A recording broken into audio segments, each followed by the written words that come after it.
Kamran academy classes में आप सबका स्वागत है, इस्तकबाल है, वेलकम है। आज की इस वीडियो में जो हम डिस्कस करने जा रहे हैं वह है मौलाना आज़ाद नेशनल उर्दू यूनिवर्सिटी का एमएड का जो एंट्रेंस पेपर है 2020 का, उसी को हम डिस्कस करेंगे। और उसके बाद 2019, 18, 17 को हम कंटिन्यूअस सीरीज़ मोड में करेंगे ताकि उसके ज़रिए से आपका जो भी डाउट वगैरह हो क्लियर हो जाए और कहीं ना कहीं आपके एग्ज़ाम के लिए भी बहुत ज़्यादा यूज़फुल है। और इस तरह के जितने भी एंट्रेंस पेपर है या फिर जो भी पीडीएफ है या जो भी वीडियोज़ है, उन तमाम वीडियोज़ का पीडीएफ आप Telegram link Kamran academy classes से जाकर डाउनलोड कर सकते हैं। शुरू करते हैं। आज का सबसे पहला जो क्वेश्चन है वो ये है, दर्ज झेल में से कौन इक्तिसाब का हासिल नहीं है? तो इसका जो करेक्ट आंसर है वह है ऑप्शन सी, पुख्तगी, जिसको हम इंग्लिश में मैचुरेशन बोलते हैं। क्वेश्चन नंबर 2, तदरीसियात पेडागोजी का रास ताल्लुक़ किससे है? तो इसका जो करेक्ट आंसर है वह है ऑप्शन डी, तरीक़े तदरीस, जिसको हम टीचिंग मेथड के तौर पे जानते हैं। क्वेश्चन नंबर 3, बालिदगी और नशोनुमा ग्रोथ एंड डेवलपमेंट का मुताला करने का मौजूद तरीन तरीक़ा है। तो अगर इसके बारे में हम डिस्कस करें तो इसका जो करेक्ट आंसर है वह है ऑप्शन सी, तरक्याती तरीक़ा।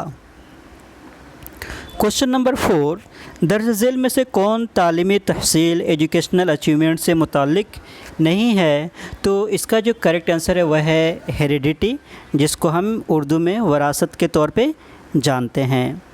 क्वेश्चन नंबर 5, फ़र्द अपनी गलतियों से सीखता है, यह बात किस इक्तिसाबी नज़रिया पर मबनी है?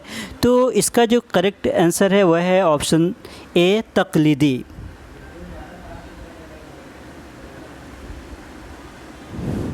तो बेसिकली अगर हम बात करते हैं, ये क्या है, तक़लीदी नहीं, ये बेसिकली अगर हम बात करते हैं ट्रायल एंड एरर है, नज़रिया सही व ख़ता। क्वेश्चन नंबर 6, बच्चे फितरतन डैश होते हैं। तो इसका जो करेक्ट आंसर हो जाएगा वह है तक़लीदी, जिसको हम इमिटेटिव भी बोलते हैं। क्वेश्चन नंबर 7, किसी मुतय्यन हदफ को पूरा करने के लिए दीगर लोगों को तरगीब दिलाना क्या है? तो इसका जो करेक्ट आंसर है वह है लीडिंग, जिसको हम क़यादत भी बोलते हैं। क्वेश्चन नंबर 8, खुर्द तदरीस माइक्रो टीचिंग एक तरबियती डैश है। तो इसका जो करेक्ट आंसर अगर हम बात करते हैं क्वेश्चन 8 का, जो वो क्या है, वो टेक्निक है। ये एक पढ़ाने का एक टेक्निक के तौर पे तकनीक है, ये टेक्निक के तौर पर हम इस्तेमाल करते हैं। कनिंगम के बयान करदा निसाब तालीम के तारीफ़ में स्कूल के लिए कौन सा लफ्ज़ इस्तेमाल हुआ है? तो इसका जो करेक्ट आंसर है वह है ऑप्शन, बेसिकली बात करते हैं तो वह है ऑप्शन ए, गुलशन। क्वेश्चन नंबर 10, आसान से मुश्किल की तरफ चलो, proceed from easy too difficult, ये एक तदरीसी डैश है। तो इसका जो करेक्ट आंसर हो जाएगा वह है मैक्सिम, गुड। अब जो है यहाँ पे बेसिकली जनरल इंग्लिश है, ये पार्ट 2 है, आम अंग्रेज़ी। Fill in the blanks with most appropriate word, यहाँ से हमें फिल करना है। तो यहाँ पे फर्स्ट का जो 11 का जो करेक्ट आंसर हो जाएगा वह है बिसाइड्स, यानी कि mister Abdul Hannan teachers mathematics besides science, science के अलावा क्या है, वो क्या पढ़ाते हैं, मैथमेटिक्स भी पढ़ाते हैं। Question number 12, please don't love dash those poor migrant labourers. तो इसका जो करेक्ट आंसर हो जाएगा 12 का वो है 8।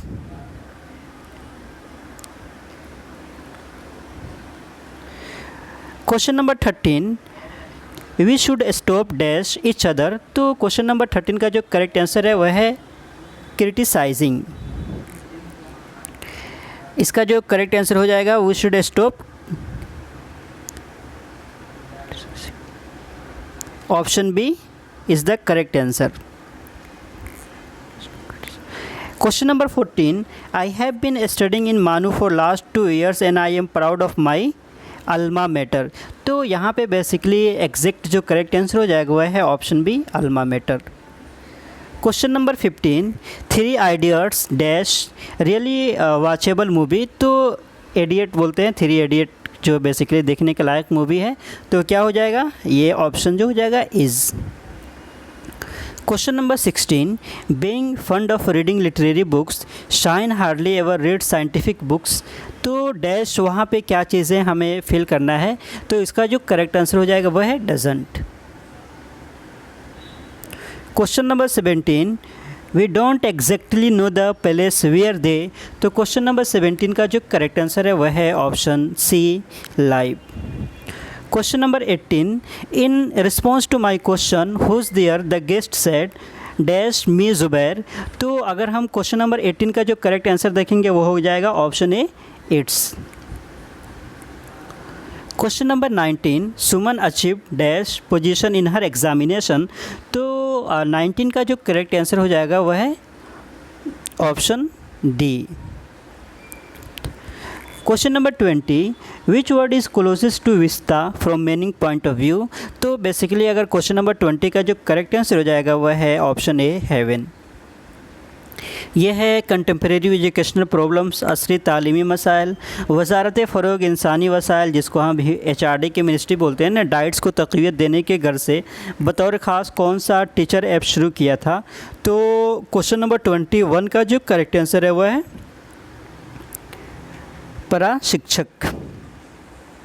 क्वेश्चन नंबर 22, किस प्रोजेक्ट के तहत माइक्रोसॉफ्ट ने 12 रियासतों के सरकारी स्कूलों के 7.7 लाख से ज़ायद इसातिज़ा की तिलाती टेक्नोलॉजी से आरास्ता किया। तो क्वेश्चन नंबर 22 का जो करेक्ट आंसर है वह है प्रोजेक्ट शिक्षा। क्वेश्चन नंबर 23, मरकज़ी जामिया बनाम नेशनल स्पोर्ट्स यूनिवर्सिटी किस मकाम पर कायम की गई है। तो क्वेश्चन नंबर 24 का अगर हम बात करते हैं, क्वेश्चन नंबर 23 का जो करेक्ट आंसर है वह है इम्फाल, मणिपुर में। Question number 24, the central advisory board of education के मौजूदा सदर कौन सा है। तो जिसको हम कैब के नाम से जानते हैं। तो इसका जो बेसिकली अगर हम बात करते हैं, डॉक्टर रमेश पोखरियाल बेसिकली होते हैं, बट रमेश पोखरियाल को अभी हटा दिया गया है, वो एजुकेशन मिनिस्टर नहीं है। अभी जो एजुकेशन मिनिस्टर है वो है धर्मेंद्र प्रधान। NCT के तहत right regional institution of education का क़याम कब अमल में आया था। तो क्वेश्चन नंबर 25 का जो करेक्ट आंसर है वह है ऑप्शन सी, 1963। NEP 2019 ड्राफ्ट के मुताबिक अस्तहतानवी तालीम प्री प्राइमरी एजुकेशन की आलमगीरियत यूनिवर्सलाइजेशन कब तक की जाएगी। तो इसका जो करेक्ट आंसर है वह है ऑप्शन ए, 2025 तक। तालाबंदी लॉकडाउन के दौर में ऑनलाइन क्लासेस के लिए इस्तेमाल किए जाने वाले ऐप बुनियादी तौर पर किस मकसद के लिए तैयार किए गए थे। तो बेसिकली इसका जो करेक्ट आंसर हो जाएगा वह है ऑप्शन डी, सी, मीटिंग के लिए। क्वेश्चन नंबर 28, एकलव्य स्कूल का क्या मरकज़ी हुकूमत किन तलबा के लिए करना चाहती है। तो क्वेश्चन नंबर 28 का जो करेक्ट आंसर है वह है SC ST के लिए। क्वेश्चन नंबर 29, NEP 2019 ड्राफ्ट के मुताबिक मौजूदा राष्ट्रीय शिक्षा आयोग का सदर कौन होगा। तो बेसिकली अगर हम बात करते हैं तो इसका जो करेक्ट आंसर हो जाएगा वह है वज़ीर आज़म। भारतीय आधुनिक शिक्षा किस इदारे का जरीदा जर्नल है। तो इसका जो करेक्ट आंसर हो जाएगा वह है NCTA, National Council for Teacher Education. तफ़हीमी सलाहियत ये कम्प्रीहेंशन है, इसे पढ़ के आपको जवाब देना है जो बहुत ईजी है। तो शुरू करते हैं हम लोग। मुसन्निफ़ ज़िंदगी की लहर को क्या तस्वुर करता है। तो इसका जो करेक्ट आंसर है वह है वसी समुंदर। इसी के साथ साथ हर मौज अपने आप में क्या है। तो ये ऑप्शन बी, आलम। इबारत में इल्म की जमा बतौर कौन सा लफ्ज़ इस्तेमाल हुआ है। तो इसका जो करेक्ट आंसर है वह है ऑप्शन बी, उलूम। ये इबारत किस शेर की तशरीह है। अफराद के हाथों में है अक़वाम की तकदीर, हर फ़र्द है मिल्लत के मुक़द्दर का सितारा, ख़ुद को कर बुलंद इतना कि हर तकदीर से पहले खुदा बंदे से पूछे बता तेरी रज़ा क्या है। तो अगर हम बात करते हैं इसका जो करेक्ट आंसर जो हो जाएगा वो है ऑप्शन सी। और ऑप्शन सी जो है फ़र्द कायम रब्त मिल्लत से तन्हा कुछ नहीं, मौज है दरिया में और बैरून दरिया कुछ नहीं। तो इसका जो करेक्ट आंसर हो जाएगा वह है ऑप्शन सी। क्वेश्चन नंबर अगर हम बात करते हैं यह है क्वेश्चन नंबर 35, इबारत का मरकज़ी मौजू क्या हो सकता है। तो इसका जो मरकज़ी मौजू है वो है इत्तेहाद मिल्लत। आलम के क्या माना है। तो इसका जो करेक्ट आंसर है वह है ऑप्शन ए, दुनिया। फ़लसफ़ी के लिए और फ़लसफ़ियों के लिए दूसरा मुनासिब तरीन लफ्ज़ है। तो इसका जो करेक्ट आंसर है इसके बारे में वो बात करें वह है फ़लासफ़ा।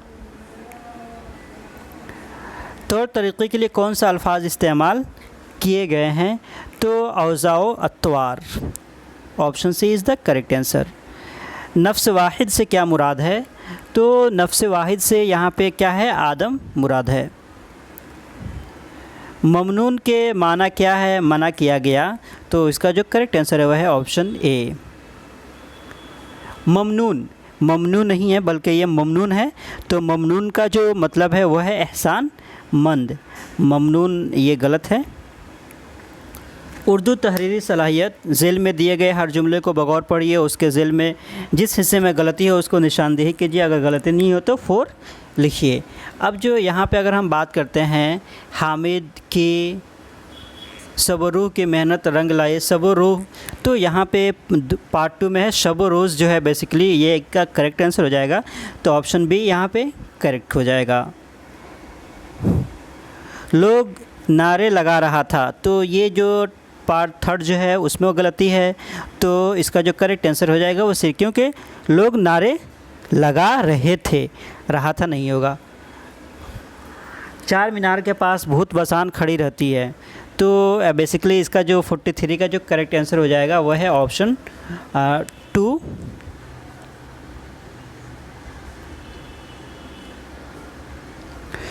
मैंने उसको उसके थप्पड़ मारा, तो ये भी जो है ऑप्शन बी जो है वो गलत है, क्योंकि उसके नहीं उसको। पुलिस ऑफिसर ने पूछा चोरी तुमने की थी? वो बोला जी हो। तो ये जो बेसिकली अगर हम यहाँ पे बात करते हैं कि ये हमारा बेसिकली जो सही हो जाएगा वह है ऑप्शन 3। सही इमला की निशानदेही कीजिए, तो इसका जो करेक्ट आंसर हो जाएगा वह है option A is the correct answer, कुस्तुनतुनिया। सही लफ्ज़ कौन सा है? अस्सलामु अलैकुम, अस्सलामु अलैकुम, अस्सलामु अलैकुम, अस्सलामु वालेकुम। तो यहाँ पे अगर देखेंगे तो option B is the correct answer, अस्सलामु अलैकुम। इनमें से सही मिसरा कौन सा है? ग़ुलामी में काम आती है न शमशीरें न तदबीरें। तो अगर हम बात करते हैं यहाँ पे तो वह है option D is the correct answer. सही मुहावरा क्या है? तो इसका जो करेक्ट है ये मुँह और मसूर की दाल। कौन सा जुमला सही है? तो 50 का जो करेक्ट आंसर हो जाएगा वह है मेरा ज़ौक़ सलीम मजरूह होता है, option B is the correct answer. अब यहाँ से जो बेसिकली है वह है तालीम की फ़लसफ़ियाना और समाजी बुनियादें। तो झेल में से किसका ताल्लुक़ 19वीं सदी के फ़लसफ़े वजूदियत एग्जिस्टेंशियलिज़म से है? तो इसका जो करेक्ट आंसर हो जाएगा ये हमारा सोरेन किरकेगार्ड। किसने कहा था sociology is the science of social phenomena? तो अगर इसके बारे में बात करते हैं तो अगस्त कॉम्टे ने यह बात कही थी। क्वेश्चन नंबर 53, फ़लसफ़े की वो कौन सी शाख है जो इल्म और उसके ताल्लुकात का मुताला करती है? तो इसका जो करेक्ट आंसर हो जाएगा वह है epistemology, option C is the correct answer. झेल में दी गई कौन सी फ़लसफ़ा तालीम दुनिया की भरपूर हिमायत करती है? तो इसका जो करेक्ट आंसर हो जाएगा वह है आइडियलिज़म। क्वेश्चन नंबर 55, समाजिया डैश लफ्ज़ से लिया गया है, तो इसका जो करेक्ट आंसर हो जाएगा वह है बेसिकली लातीनी। ग्रुप में सोशल बिहेवियर को पैमाइश करने की तकनीक को डैश क्या कहते हैं? तो इसका जो करेक्ट आंसर हो जाएगा वह है sociometry. Question number 57, N outline the principle of educational society sociology N outline जो 1928 में शाये हुई, उसके मुसन्निफ़ कौन हैं? तो इसका जो करेक्ट आंसर है वह है जॉर्ज पाइने। शांति निकेतन कब कायम किया गया? तो शांति निकेतन के बारे में अगर हम बात करते हैं तो ये 1901 में रविन्द्रनाथ टैगोर के ज़रिए से कायम किया गया था।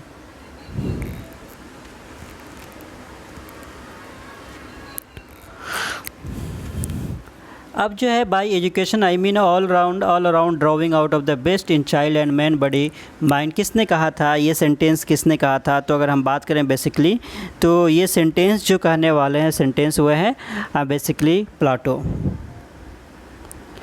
जब एक असिस्टेंट प्रोफेसर एक कॉलेज से दूसरे कॉलेज मूव होता है, उसके पोजीशन में सोशल स्टेटस में कोई तब्दीली नहीं होती है, तो सोशल मोबिलिटी को क्या कहा जाता है? तो इसका जो करेक्ट आंसर हो जाएगा वह है हॉरिजॉन्टल। तालीम की नफ्सियाती बुनियाद अगर हम बात करते हैं, वुड ने नफ्सियात की पहली तजुर्बा कहाँ कायम की थी? तो इसका जो करेक्ट आंसर हो जाएगा वह है लिप्जिग में 1879 में। किस माहिर नफ्सियात के इक्तिसाबी अमल में रीइंफोर्समेंट को सबसे ज़्यादा अहमियत दी है? तो इसका जो करेक्ट आंसर हो जाएगा वह है स्किनर ने। क्वेश्चन नंबर 63, पियाजे के मुताबिक ठोस कार्रवाई का मरहला स्टेज ऑफ कंक्रीट ऑपरेशन उम्र की सतह से मुतल्लिक है। तो इसका जो करेक्ट आंसर हो जाएगा वह है 7 साल से लेकर 12 साल तक। Option C is the correct answer. Question number 64, इनफरादी फ़र्क तमाम नफ्सियाती खुसूसियात, जिस्मानी व ज़हनी सलाहियतों, मालूमात, आदात, शख्सियत और अखलाक़ी औसाफ में पाया जाता है। इनफरादी फ़र्क ये है कि तारीफ़ किसने बयान की है? तो इसका जो करेक्ट आंसर अगर हम बात करते हैं वह है वुडवर्थ एंड मार्कोस ने इसकी ये तारीफ़ की है। किस इक्तिसाबी नज़रिया में विकेरियस लर्निंग की बात कही गई है? तो इसका जो करेक्ट आंसर है वह है समाजी इक्तिसाब में। दुरून शख्सी फ़र्क से मुराद है?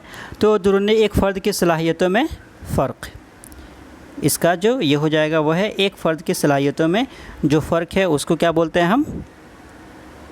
बेसिकली बात करते हैं तो दुरून शख्सी। इक्तिसाब के मुंतकिली का अमल और ख़ास अनासिर का नज़रिया किसने दिया? तो 67 का जो करेक्ट आंसर है वह है स्पेयरमैन। सिगमंड फ्राइड के नज़रिया तहलील नफ्सी के किस दौर में ओडिपस कॉम्प्लेक्स परवान चढ़ता है? तो 68 का जो करेक्ट आंसर है वह है फैलिक।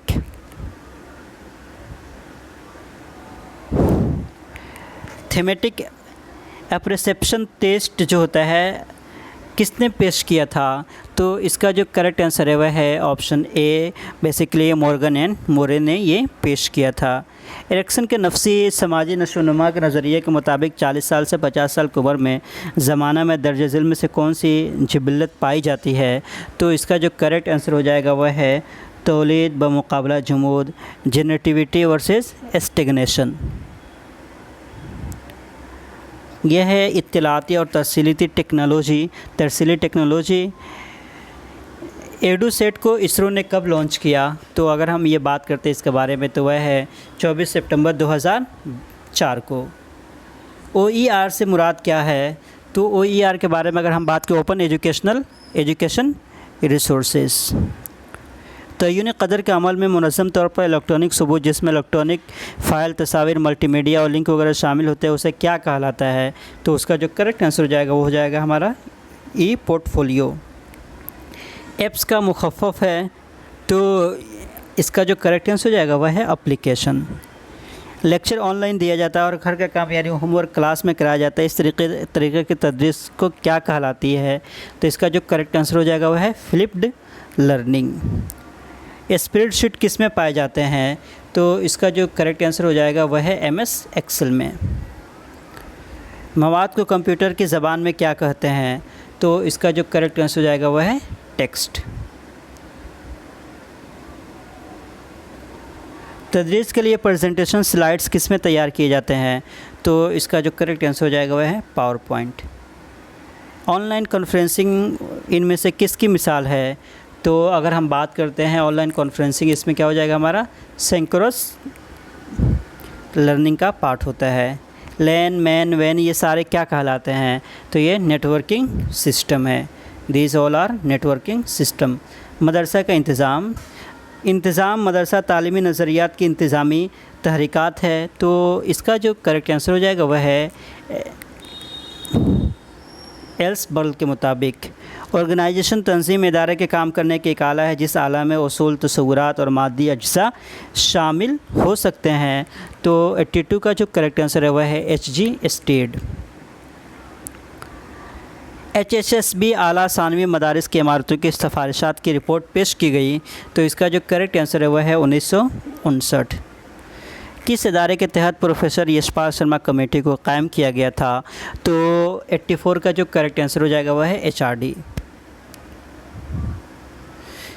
किसी भी मदरसा में साइंस क्लब का कामयाबी इन्हिसार होता है, तो इसका उन तमाम चीज़ों के ऊपर जो भी चीज़ें होती है, इसातिज़ा, तलबा, सदर, मुदर्रिस पे ये तमाम लोगों का रोल बहुत अहम हो जाता है। किसी भी मदरसे के मसाइल का हंगामी सूरत में हल किया जा सकता है। तो क्वेश्चन नंबर 86 का जो करेक्ट आंसर है वह है एक्शन रिसर्च के ज़रिए से। CBSE का क़याम किस सन में हुआ? तो इसका जो करेक्ट आंसर है वह है ऑप्शन बी 1962 में। मदरसा को अगर हम बात करते हैं,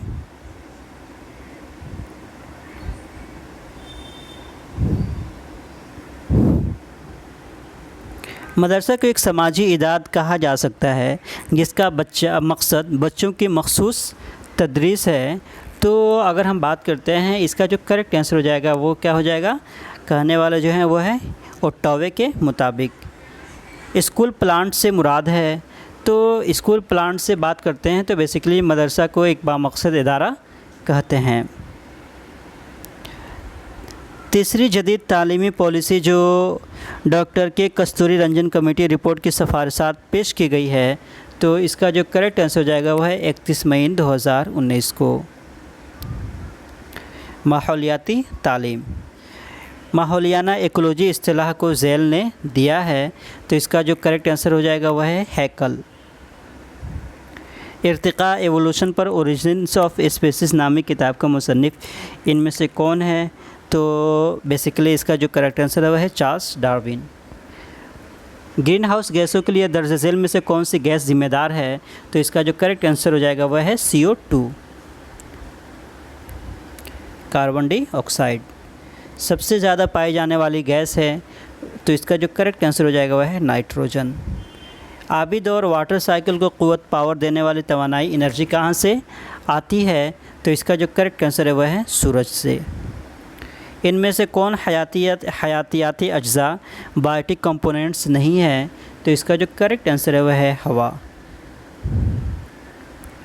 इनमें से गैर काबिल तजदीद वसाइल नॉन रिन्यू रिसोर्स कौन सा है? तो इसका जो करेक्ट आंसर है वह है कोयला। क्वेश्चन नंबर 98, इस्तिलाह माहौलियात इन्वायरमेंट से मुराद है, तो इसमें सारी चीज़ें आ जाती हैं। बेसिकली अगर हम बात करें तो option D is the correct answer. ग़ज़ाई सिलसिला फलट चेन की शुरुआत होती है, तो 99 का जो करेक्ट आंसर हो जाएगा वह है इब्तिदाई पैदावार प्राइमरी प्रोड्यूसर्स से। ये लास्ट क्वेश्चन है, माहौलियाती असरात की तशख़ीस इन्वायरमेंटल इम्पैक्ट असेसमेंट की अहमियत झेल में किसके लिए है? तो 100 का जो करेक्ट आंसर है वह है ऑप्शन ए सनअतों व सरकारी इदारों वो इंडस्ट्रीज़ एंड गवर्नमेंट बॉडीज़ के लिए है। तो ये 100 क्वेश्चन है जो 2020 का है। आप देख लेंगे तो क्वेश्चंस भी रिपीट होते हैं और आइडियाज़ भी आप ले सकते हैं। इसी तरह का मज़ीद वीडियोज़ के लिए आप मेरे YouTube चैनल को लाइक एंड सब्सक्राइब कर सकते हैं। Once again thank you so much.